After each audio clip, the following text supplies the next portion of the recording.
যে হাসিনা আপনাকে 7 তলা পর্যন্ত পায়ে লিফট বন্ধ করে দিয়ে মামলা হাজিরা দেওয়ার ব্যবস্থা করেছে, সেই হাসিনার বিচারও চলুক। আয়নাগর বানাচ্ছে যারা, তাদের বিচারও চলুক। যারা বাংলাদেশের মানুষকে বিনা কারণে গ্রেপ্তার করে গুম করেছে, হত্যা করেছে, তাদেরকে আইনের আওতায় বিচার হোক। আমার খালার বিরুদ্ধে বক্তব্য দৈন্যরা এখানে আইছে, মানে কথাটা বুঝছেন? মানে আমরা যারা হাসিনার বিরুদ্ধে বক্তব্য, তারা এখানে আসছে। বাংলাদেশ আজকে দেখলাম তার বক্তব্যটা ইউটিউবে আসা, পাশে তার আইডি কার্ড, পাসপোর্ট। লজ্জা হয় না?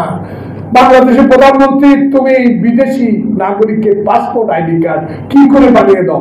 কি করে তাকে জমি অ্যালটমেন্ট দাও? তাহলে তোমার দুর্নীতি, স্বজন প্রীতি শুধু পৃথিবীর ইতিহাসে লেখা থাকবে সম্মান করে। তাই আজকে আমাদের এই আয়োজনকারীদেরকে বলবো, পৃথিবী সুখ শান্তির সাময়িক, সেবা করেন, মানুষের কথা বলেন।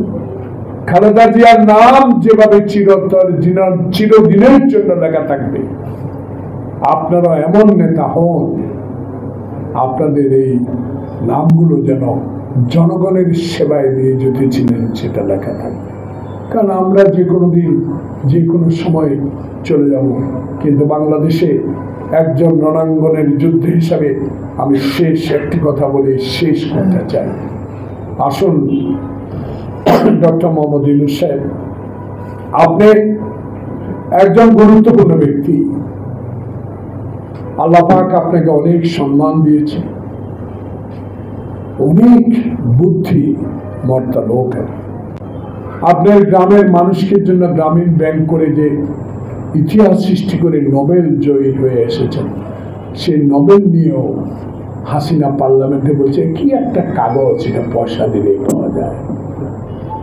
যে হাসিনা আপনাকে 7 তলা পর্যন্ত পায়ে লিফট বন্ধ করে দিয়ে মামলা হাজিরা দেওয়ার ব্যবস্থা করেছে, সেই হাসিনার বিচারও চলুক।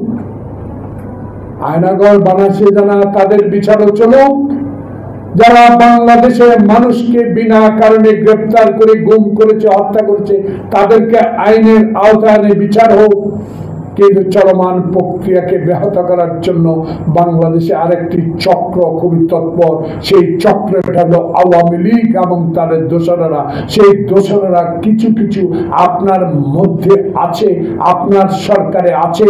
এদের থেকে সতর্ক থাকুন এবং অবিলম্বে বাংলাদেশে একটি সুষ্ঠু নির্বাচন, গ্রহণযোগ্য নির্বাচনের ব্যবস্থা করুন।